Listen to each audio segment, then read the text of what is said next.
Кеш жарық қымбатты көрермендер, мен мына түріктер бұны долма дейді екен. Долма, орыстар голубцы орысшасы. Мына оған мына капустаны міне кішкене қатты жерін ойып алып тастайын деп жатырмын.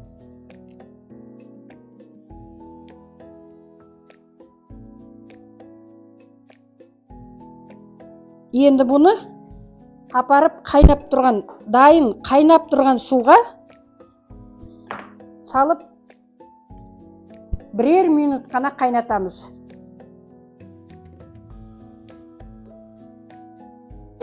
Өте қатты қырыққабат екен мынау.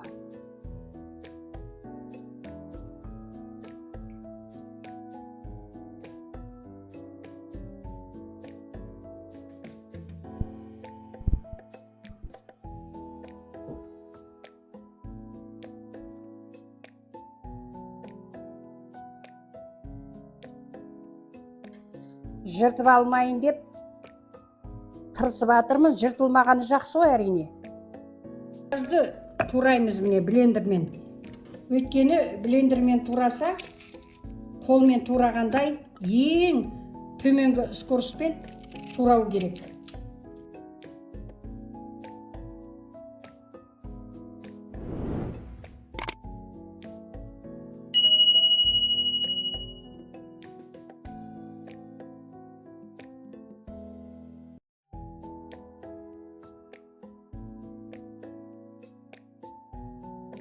Майды құйып енді долмамыздың ішіне салатын салмасын дайындаймыз. Менің етім алдында да тұздалған, сол кішкене азғантай тұз салдым.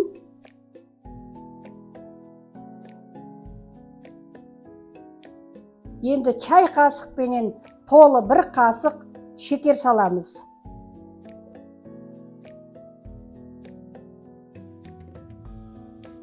Енді дәмдеуішіне аздап қызыл бұрыш салайын деп тұрмын.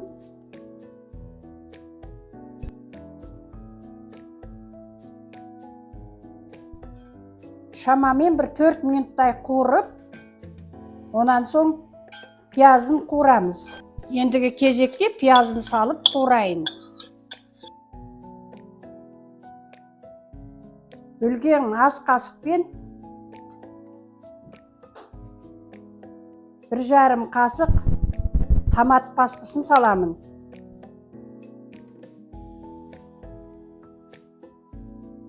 Мен енді мына кептірілген шөптен қосқым кеп тұр. 5 минуттай қуырып алайын деп тұрмын бірге.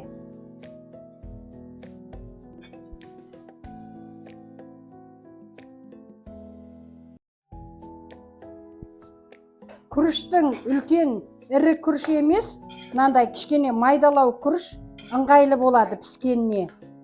Немесе күріштің сешка дейді ғой, жармасы. Күріштің жармасы да жарай береді. Енді міне кішкене батысқандай бір тостақ немесе 1,5 тостақ күрішке су құюға болады. Батысқанша. Міне енді мына ортасындағы қатты өзегін кесіп тастаймыз. Өйткені орауға қиын, икемсіз болады. Кесіп, оны тастамаймыз. Нағыз жейтін жер бірдеңеге пісіріп жіберуге болады. Міне енді осылай дайындап алайын.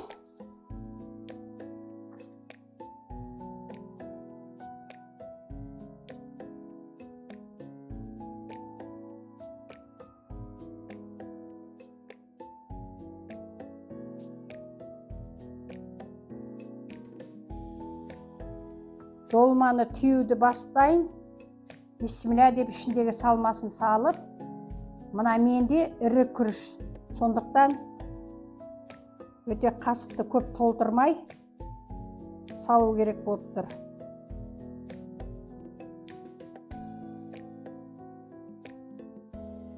Екі жағын қайырып, өте қатты түймеген дұрыс. Босырақ түйіп. Бисмилля деп міне. Күріштің сондықтан күрмегі жақсы, сешкасы.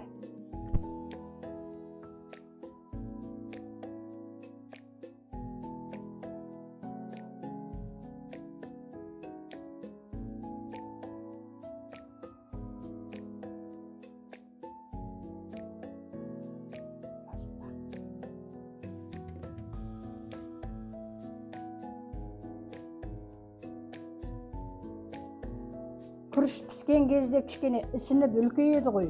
Сондықтан сәл босырақ орау керек. Құрметті менің көрермендерім, міне енді соусын дайындаймыз. Оны бұқтырып қайнататын соус дайындаймыз. Бұл жерде мен 3 қасық томат қостым.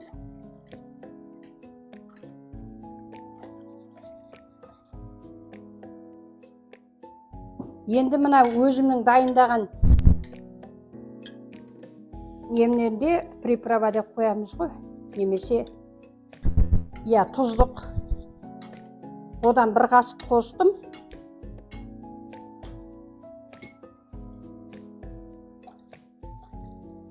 Енді оны батысқанша орауға онша келмей қалған соларды кішкене астына салып жіберемін. Өзектерін.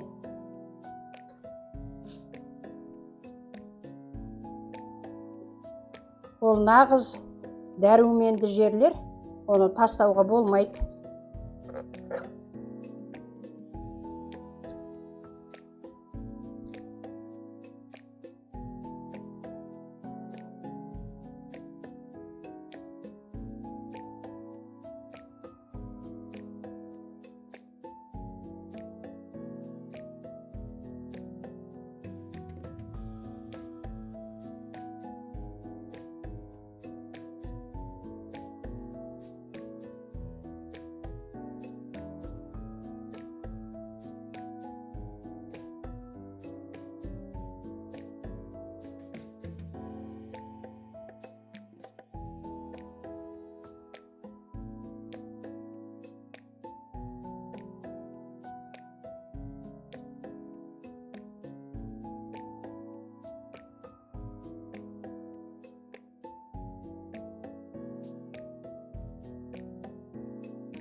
Голубцейімізді, долмамызды бұлай жауып, өзінің қазанның қақпағынан басқа, одан көрі тағы кішірек қақпақты салып, осылай жаптым міне. Енді бұны жақсы бір қайнап алғаннан кейін, орташа отқа 40 минут пісіріп аламыз. Міне долмамыз дайын болды, енді ыдысқа салып жейміз.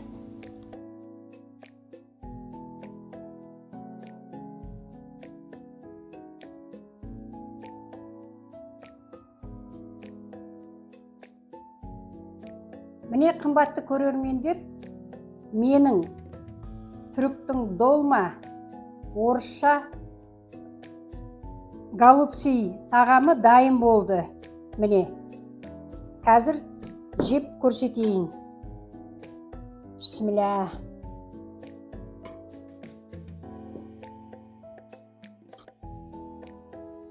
О, қандай керемет.